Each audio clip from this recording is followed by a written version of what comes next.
Catus, Maximus here, this time with the 10-inch TrueCraft adjustable end wrench.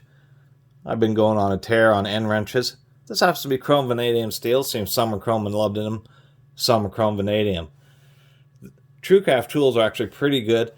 They were sold at, I believe, some auto parts chains, stores back in like the 70s and the 80s, and they kind of fell off, but they were actually pretty decent tools.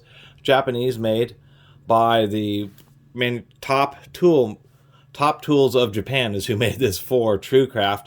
And as far as I can tell, all TrueCraft's tools were made by Top, and they do seem to be pretty top quality. A lot of things I do like about this. Pretty straight broaching, right? They were pretty even. The jaw, maybe not the tightest, but still pretty tight when it's closed. And when we go up to its extents, stays the same tightness. Lower quality wrenches, this grinding won't be parallel with the slot that's in there, and so the jaw will get real loose when you get right up into the end. So that's one of the easiest ways to tell how good a wrench really is.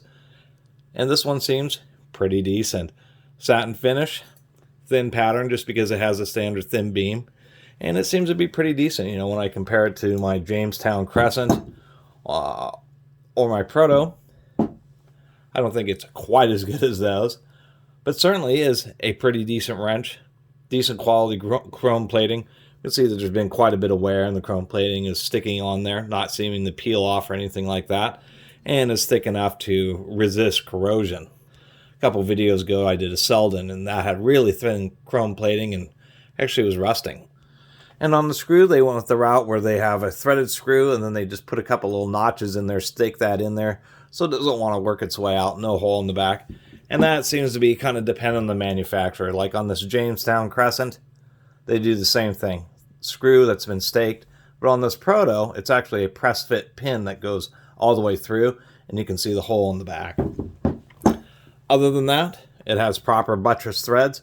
We know that because we can see one side is flat and the back side is tapered. That makes the threads extra thick. And I'll always mention that if you can, to pull towards the moving jaw. The jaw is actually a little bit stronger when the edge of the bolt is trying to push on the top of the jaw rather than the bottom of the jaw. If it's on the bottom of the jaw, then it's actually pushing directly against the thumb screw and the teeth and the threads. Or on the top of the jaw, it's actually trying to pry it out, and they're designed to be used that way. Other than that, not a lot else to say. Just have not run into a lot of TrueCraft tools, but they seem to be some of the most common of the older Japanese tools that I do run into. I've run into some cutters and some sockets and stuff. And so now I get to add an adjustable end wrench to the collection, and it is worthy. Anyway, really appreciate everybody who's been watching and subscribing, and if you haven't subscribed, please do. Till next time, Catus Maximus out.